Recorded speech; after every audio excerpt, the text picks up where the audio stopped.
বাংলাদেশের স্বাধীনতার ঘোষক, বহুদূরের গণতন্ত্রের প্রবক্তা, সমৃদ্ধ বাংলাদেশের উপকার শহীদ প্রেসিডেন্ট জিয়াউর রহমান বীর উত্তমের নামে তারা এই টুর্নামেন্ট অনুষ্ঠান করেছে। এবং বাংলাদেশের মানুষ যেমন ক্রিকেটকে ভালোবাসে, একই সঙ্গে মুক্তিযুদ্ধের ঘোষক একই বীর মুক্তিযোদ্ধা শহীদ জিয়াউর রহমানকেও একইভাবে তারা ভালোবাসে। শহীদ জিয়াউর রহমানের যে ক্ষণজন্মা পুরুষ ছিলেন এবং রাষ্ট্র গঠনের প্রতিটি ক্ষেত্রেই নির্মাণের অতি অল্প সময় তিনি যতদিন বেঁচে ছিলেন তিনি চেষ্টা করেছেন প্রতিটি ক্ষেত্রকে উন্নত করবার জন্য। সংস্কারের মধ্য দিয়ে তিনি কাজ করেছেন।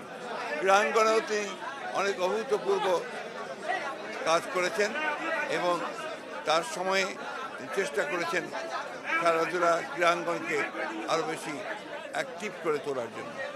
আজকের আয়োজকদেরকে আমি আবারও আন্তরিক ধন্যবাদ ও কৃতজ্ঞতা জানাতে চাই। তারা আজকের এই দিনে এই মহান রাষ্ট্রনায়কের নামে এই ক্রিকেট টুর্নামেন্ট আয়োজন করেছেন। আমি ধন্যবাদ জানাতে চাই সেই সমস্ত দলগুলোকে যারা এখানে অংশগ্রহণ করেছেন, খেলোয়াড়দের যারা অংশ নিয়েছেন এবং সকলেরই আগামী দিনের শুভেচ্ছা জানাচ্ছি।